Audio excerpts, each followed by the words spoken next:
ನಿಗೂಢವಾಗಿ ನಾಪತ್ತೆಯಾಗಿದ್ದ ಫರಂಗಿಪೇಟೆ ಕಿದೆಬೆಟ್ಟು ನಿವಾಸಿ ದಿಗಂತ್ ನಿಗೂಢ ರೀತಿಯಲ್ಲಿ ಪತ್ತೆಯಾಗಿದ್ದು ಸಾರ್ವಜನಿಕ ವಲಯದಲ್ಲಿ ಸಾಕಷ್ಟು ಗೊಂದಲಗಳಿಗೆ ಕಾರಣವಾಗಿದೆ. ನಾಪತ್ತೆ ಪ್ರಕರಣವಾದ ಕೂಡಲೇ ಒಂದಷ್ಟು ವಿವಾದಕ್ಕೆ ಕಾರಣವಾಗಿತ್ತು. ಇದೀಗ ದಿಗಂತ್ ಪತ್ತೆಯಾದರೂ ಕೂಡ ಪ್ರಕರಣ ಸುಖಾಂತ್ಯ ಕಂಡಿಲ್ಲ. ದಿನಕ್ಕೊಂದು ವಿವಾದಗಳು ಹುಟ್ಟಿಕೊಂಡಿದ್ದು ಅಂತಿಮವಾಗಿ ಎಲ್ಲಿಯೂ ಟರ್ನ್ ಹೊಡೆಯುವುದು ಎಂಬುದು ನಿಗೂಢವಾಗಿ ಉಳಿದಿದೆ.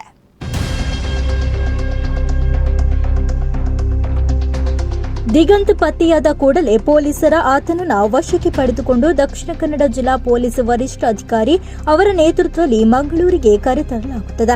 ಈ ಸಂದರ್ಭದಲ್ಲಿ ಆತನನ್ನು ವಿಚಾರಣೆಗೆ ಒಳಪಡಿಸಿದ ಪೊಲೀಸರಿಗೆ ಆತ ಯಾವ ಕಾರಣಕ್ಕೆ ಮನೆ ಬಿಟ್ಟು ತೆರಳಿರುವುದು ಎಂಬುದರ ಬಗ್ಗೆ ವಿಚಾರವನ್ನು ತಿಳಿಸಿರುತ್ತಾನೆ ಮತ್ತು ಮಹತ್ವದ ಹೇಳಿಕೆಯನ್ನು ಕೂಡ ನೀಡಿರುತ್ತಾನೆ. ನಾನು ವಾಪಸ್ ಮನೆಗೆ ಹೋಗೋದಿಲ್ಲ ಎಂಬ ಮಾತನ್ನ ಪೊಲೀಸರಲ್ಲಿ ಹೇಳಿಕೊಂಡಿದ್ದಾನೆ. ಆದರೆ ಯಾವ ಕಾರಣಕ್ಕಾಗಿ ವಾಪಸ್ ಮನೆಗೆ ಹೋಗೋದಿಲ್ಲ ಎಂಬುದನ್ನು ಪೊಲೀಸರು ಸ್ಪಷ್ಟಪಡಿಸಿಲ್ಲ. ಇದೇ ಮಾತನ್ನ ಆತನ ಪೋಷಕರ ಬಳಿಯೂ ಹೇಳಿಕೊಂಡಿದ್ದಾನೆ ಎಂದು ಹೇಳಲಾಗಿದೆ. ಈತನ ಈ ಹೇಳಿಕೆ ಒಂದಷ್ಟು ಗೊಂದಲಕ್ಕೆ ಕಾರಣವಾಗಿದೆ. ಸತತವಾಗಿ 12 ದಿನಗಳ ಕಾಲ ಊರೂರು ಸುತ್ತಿದ ದಿಗಂತ್ ಉಡುಪಿಯಲ್ಲಿ ಸಿಕ್ಕಿ ಹಾಕಿಕೊಂಡ ಬಳಿಕ ಮನೆಗೆ ತೆರಳೋದಿಲ್ಲ ಎಂಬ ಮಾತಿನ ಮರ್ಮವೇನು ಎಂಬುದು ನಿಗೂಢವಾಗಿ ಉಳಿದಿದೆ.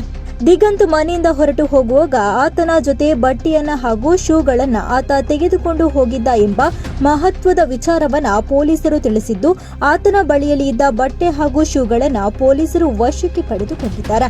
ದಿಗಂತ್ ನಾಪತ್ತೆಯಾದ ಬಳಿಕ ಈತನ ಪತ್ತೆಗಾಗಿ ಪೊಲೀಸ್ ತಂಡ ವಿವಿಧ ಆಯಾಮಗಳಲ್ಲಿ ತನಿಖೆಯನ್ನು ಆರಂಭಿಸಿತು. ಆದರೆ ಯಾವುದೇ ಸುಳಿವು ಇವರಿಗೆ ಸಿಕ್ಕಿಲ್ಲ.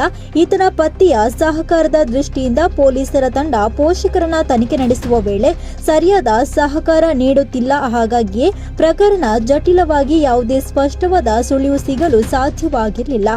ಈತ ಮನೆಯಿಂದ ಹೊರಟ ಸಮಯವನ್ನ ಕೂಡ ಸರಿಯಾದ ರೀತಿಯಲ್ಲಿ ಪೊಲೀಸರ ಬಳಿ ತಿಳಿಸಿಲ್ಲ ಎಂದು ಹೇಳಲಾಗಿದೆ. ದಿಗಂತ್ 3 ಮೊಬೈಲ್ಗಳನ್ನ ಬಳಕೆ ಮಾಡುತ್ತಿರುವುದು ತನಿಖೆಯ ವೇಳೆ ತಿಳಿದಿತ್ತು. ಆರಂಭದಲ್ಲಿ ಮನೆಯವರು ನಕಾರಾತ್ಮಕ ಪ್ರತಿಕ್ರಿಯೆ ನೀಡಿದ್ರು. ಬಳಿಕ ಈತ ಬಳಕೆ ಮಾಡುತ್ತಿದ್ದ ಮೊಬೈಲ್ ಬಗ್ಗೆ ಒಪ್ಪಿಕೊಂಡಿದ್ರು.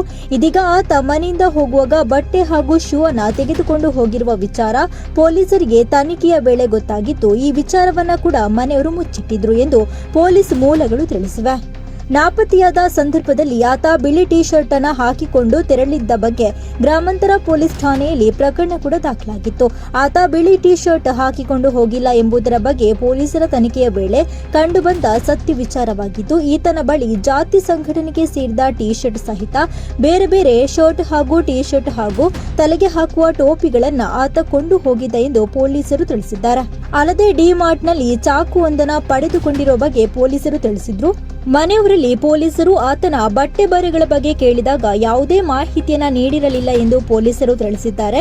ಅಂತಿಮವಾಗಿ ದಿಗಂತ್ ಸುರಕ್ಷಿತವಾಗಿ ಪೊಲೀಸರ ಕೈಗೆ ಸಿಕ್ಕಿದ್ರೂ ಕೂಡ ಇದೀಗ ಪ್ರಕರಣದ ತನಿಖೆಯ ಹಾದಿಯಲ್ಲಿ ಒಂದಷ್ಟು ಗೊಂದಲಗಳಿಗೆ ಕಾರಣವಾಗಬಹುದಾ ಎಂಬುದನ್ನು ಕಾದು ನೋಡಬೇಕಾಗಿದೆ.